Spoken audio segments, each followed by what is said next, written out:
জাকাত আমরা মোটামুটি সবাই জানি যে কারো যদি মালিকের নিসাব অর্থাৎ 7.5 ভরি সোনা বা 52 ভরি রূপা থাকে, 7.5 ভরি সোনা বা 52 ভরি রূপা থাকে, যে অতিরিক্ত যে হাওয়ায় যে আসলে তার প্রয়োজনীয় যে সম্পত্তি রয়েছে বিষয় রয়েছে সেগুলো বাদ দিয়ে যদি অতিরিক্ত 1 বছর কারো কাছে থাকে তাহলে তার জাকাত দেওয়া ফরজ।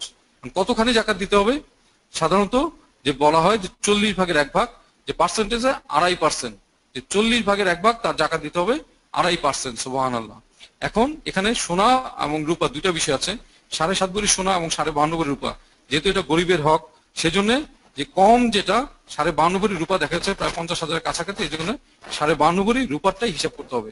যে কারো মিশ্রিত ভাবে হোক বা একক ভাবে হোক বা টাকা পয়সা দিয়ে হোক, যদি এই 50,000-এর মতো মাল সম্পত্তি কারো থাকে 1 বছর, তাহলে তাকে জাকাত দিতে হবে তার সম্পত্তির হাওয়ায় যে আসলে নিত্য প্রয়োজনীয় ব্যবহার্য জিনিসপত্র বাদ দিয়ে অতিরিক্ত যা থাকবে তার 40 ভাগে 1 ভাগ বা 2.5% তাকে বছরে একবার জাকাত দিতে হবে। এই হচ্ছে জাকাত। এরপরে কি ফিতরা, সদকাতুল ফিতরা বা জাকাতুল ফিতরা বলা হয়। ফিতরা মানে হচ্ছে বিরতি। কিসের বিরতি? যে রোজা থেকে আমরা যখন বিরতি নেই, অর্থাৎ ঈদের দিনে যখন সুবে সাদেক হয় তখন ফিতরা ওয়াজিব হয়। সেটা সকলের জন্য, ছোট বড়, সেটা গোলাম আজাদ, পুরুষ মহিলা প্রত্যেকের জন্য সেটা ওয়াজিব হয়। যে রোজাটা ঝুলন্ত অবস্থায় থাকে, রোজার যে ত্রুটি বিচ্যুতি রয়ে গেছে সেটা যাতে আল্লাহ পাক কবুল করে নেন, মাফ করে দেন, সেজন্য ফিতরা দিতে হয়। সেটার কি কতটুকু দিতে হবে? সেটা হচ্ছে 1657 গ্রাম। 1657 গ্রাম গম অথবা আটা দিতে হবে। সুবহানাল্লাহ। তো সেই ক্ষেত্রে যে কখন দেওয়া উত্তম? সাধারণত ঈদের নামাজের আগে দেয় হচ্ছে উত্তম। তবে হযরত সাহাবা একরাম রাদিয়াল্লাহু তাআলা ওনাদের সুন্নত হচ্ছে যে রমজান মাসে ওনারা যে ফিতরা আদায় করে ফেলতেন। সুবহানাল্লাহ। আচ্ছা, এইগুলো ফিতরা, এগুলো কঠিন কোনো বিষয় না, একেবারে সহজ বিষয়। যে সুবে সাদিকের সময় যদি কারো নিসাব পরিমাণ সম্পত্তি থাকে তখন ফিতরা ওয়াজিব হয় ঈদের দিন। আচ্ছা, এবার হচ্ছে ওসর। এখন জাকাত ফিতরা মোটামুটি তাও নিয়ম কানুন জানা আছে, যদিও প্রয়োগ নাই। ওসরের বিষয়টা একেবারেই অজ্ঞ সবাই, যে মুসলমান ওনারা ওসরের বিষয়ে একেবারেই অজ্ঞ। ওসরটা কি? ওসর হচ্ছে ফল ফসলাদি জাকাত। ওসর হচ্ছে ফল ফসলাদি জাকাত। তাহলে কতটুকু দিতে হবে, কি দিতে হবে? যে ফল এবং ফসলাদি আপসে আপ তৈরি হয়, যেমন বাগানে একটা আম গাছ আছে, আঙিনাতে একটা আম গাছ আছে, সেখানে বছরের পর বছর আমার আম ধরছে। একটা কাঁঠাল গাছ আছে, আমার কোনো পরিশ্রম করতে হয় না, আপসে আপ কাঁঠাল ধরছে। সেক্ষেত্রে কি? সেক্ষেত্রে 10 ভাগের 1 ভাগ আল্লাহ পাক ওনাকে দিয়ে দিতে হবে, আল্লাহ পাক ওনার রাস্তায় খরচ করতে হবে। যে আল্লাহ পাক জানিয়ে দিয়েছেন আতু হাক্কাহু ইয়াউমা হাসাদিহি, যে ফসল তোলার সময়, ফসল কাটার সময় তার হক আদায় করো। কতটুকু? তাহলে বিনা পরিশ্রমে যেটা হয় তার 10 ভাগের 1 ভাগ। এখন একটা গাছে 100টা যদি আম হয় তাহলে কতখানি ওষুধ দিব? 10 ভাগের 1 ভাগ। তাহলে 100টা আমের 10 ভাগের 1 ভাগ কত? 10টা আম। তাহলে 10টা আম তার অথবা তার মূল্য ওষুধ দিতে হবে। এখন যদি 5টা আম হয় তাহলে কতখানি ওষুধ দিতে হবে? অর্ধেকটা আম হয় না, তাই না?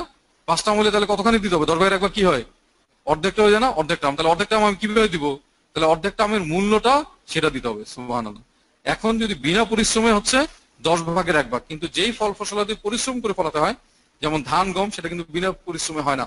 সেটা পরিশ্রম করতে হয়, বপন করতে হয়, সেচ দিতে হয়, আগাছা নিড়ানি করতে হয়, কাটতে হয়, বিভিন্ন কাজ আছে।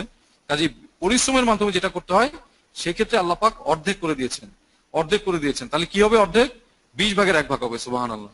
মানে একটা জমিতে যদি 100 মণ ধান হয়, সেটা পরিশ্রম করে ফলাতে হয়, তাহলে কত মণ আমার ওষুধ দিতে হবে? 5 মণ। 20 ভাগের 1 ভাগ। 100 মণে 20 ভাগের 1 ভাগ কত? 5 মণ। এখানে আমি যখন জিজ্ঞেস করবো তখন সবাইকে উত্তর দিতে হবে, সবাইকে উত্তর দিতে হবে। কাজেই প্রথমেই আমি বলেছি এটা তালিমি মজলিস, সেই দিকে খেয়াল রাখতে হবে যে নূরে মুজাসসাম হাবিবুল্লাহ হুজুর পাক সাল্লাল্লাহু আলাইহি ওয়াসাল্লাম যে সম্মানিত সর্বশ্রেষ্ঠ যে সোবত মোবারক, সেই সোবত মোবারকে থেকে আমরা হাসন হসু পার করব, সেই দিকে খেয়াল রেখে কিন্তু তালিম নিতে হবে। সুবহানাল্লাহ। কাজেই সেই দিকে খেয়াল রেখে স্বতঃস্ফূর্ত ভাবে তালিম গ্রহণ করতে হবে। তাহলে ধান বা গম কোন জমিতে উৎপন্ন হয়, তাহলে আমার ওষুধ দিতে হবে কতখানি? 5 মণ। কিভাবে বের করলাম? 20 ভাগের 1 ভাগ। 100 এর 20 ভাগের 1 ভাগ হচ্ছে 5 মণ। আচ্ছা, এখন যদি 20 মণ হয় তাহলে কতখানি দিতে হবে? 1 মণ। 20 মণের 20 ভাগের 1 ভাগ হচ্ছে 1 মণ। তাহলে আপসাপ হলে 10 ভাগের 1 ভাগ, পরিশ্রম করে হলে 20 ভাগের 1 ভাগ। এই হচ্ছে ওষর। 20 ভাগের 1 ভাগ যেটা, সেটাকে আর ওষর বলা হয় না, সেটাকে বলা হয় নিসফে ওষর। যে নিসফুন মানে হচ্ছে অর্ধেক, যে 10-এর অর্ধেক, তাহলে 20 ভাগের 1 ভাগ। বুঝা গেছে কি? তাহলে জাকাত কি সেটাও আমরা শিখে ফেললাম, ফিতরা কি সেটাও শিখলাম, ওষর কি সেটাও শিখলাম। এই প্রত্যেকটাই আসলে জাকাত। প্রথমটা জাকাত, দ্বিতীয়টাও জাকাতুল ফিতরা বলা হয়, আর শেষেটা তো ফল ফসলাদি জাকাতে। তাহলে জাকাত শব্দের অর্থ কি? তাহলে জাকাত শব্দের অর্থ হচ্ছে দুইটা। জাকাত শব্দের অর্থ কয়টা? দুইটা। একটা হচ্ছে বরকত, বৃদ্ধি। একটা কি? বরকত বা বৃদ্ধি, আরেকটা হচ্ছে তাজকিয়া, পরিশুদ্ধি, পবিত্রতা। একটা হচ্ছে কি বৃদ্ধি, আরেকটা কি পবিত্রতা, তাজকিয়া। যে জাকাত শব্দের মধ্যে কিন্তু জাকাত, এই যে তাজকিয়া জাকাতের মধ্যে মিল আছে না, যে তাজকিয়া ইসলাই পরিশুদ্ধি, আরেকটা হচ্ছে পরিশুদ্ধি। বরকত বা বৃদ্ধি এবং পরিশুদ্ধি কোথায় হবে, কিসের মধ্যে হবে? যে এখানে দেখানো হচ্ছে, দেখা যাচ্ছে যে মালি, জিসমানি, রুহানি। মালি হবে অর্থাৎ মাল সম্পদ বৃদ্ধি পাবে, মাল সম্পদ পবিত্র হবে। যেহেতু মাল সম্পদ বৃদ্ধি হবে, আল্লাহ পাক বাড়িয়ে দিবেন। এবং পবিত্র হবে কিভাবে? মাল সম্পদ থেকে হারাম বিষয়গুলো আমি বাদ দিয়ে দিচ্ছি। জাকাত ফেতর ওসব যার যার প্রত্যেকের জন্য হারাম, সেটা যেহেতু আমি বাদ দিয়ে দিচ্ছি, অন্যকে দিয়ে দিচ্ছি, তখন সেটা কি হবে? পবিত্র হয়ে যাবে। আবার জিসমানি মানে হচ্ছে দৈহিক, জিসমানি মানে কি দৈহিক। দৈহিক বৃদ্ধি কিরকম হবে? দৈহিক বৃদ্ধি যে দৈহিক ভাবে সুস্থ সে থাকবে, শারীরিক ভাবে, সুবহানাল্লাহ। আবার দৈহিক যে পবিত্রতা হাসিল হবে কিভাবে? হারাম তার দেহের মধ্যে ঢুকবে না, সুবহানাল্লাহ। এটা কিন্তু বিরাট বিষয়, যে হারাম যাতে না ঢুকে, সেটা কিন্তু অনেক বড় একটা বিষয়, যে হারাম ঢুকবে না। আবার রুহানি, রুহানি কিভাবে বৃদ্ধি হবে? রুহানি তার তরক্কি হাসিল হবে, সুবহানাল্লাহ। সে বিভিন্ন মাকাম সে তয় করবে, যে মুহলিকাত গুলো তার মধ্য থেকে চলে যাবে, মুনজিয়াত গুলো তার মধ্যে হাসিল হবে, সুবহানাল্লাহ। তারপরে কি হবে? যে রুহানি যে তাজকিয়া, পরিশুদ্ধি হাসিল হবে। তার মানে কি? সে কিন্তু আল্লাহওয়ালা হয়ে যাবে, সুবহানাল্লাহ। রুহানি তাজকিয়া হাসিল হওয়া মানে হচ্ছে তিনি আল্লাহওয়ালা হয়ে যাবেন, যেটা আমাদের মূল উদ্দেশ্য। এই দুনিয়াতে আগমনের মূল উদ্দেশ্য কি? খাই দেই ঘুমাই, এটা কি মূল উদ্দেশ্য? নাকি খলিক মালিক ও মহান আল্লাহ পাক ওনাকে হাসিল করা? কাজেই যে এই যে ওনাকে হাসিল করা, সেটাও কিন্তু জাকাত ফেতর ওসরের মাধ্যমে সেটা হাসিল করা যাবে, সুবহানাল্লাহ।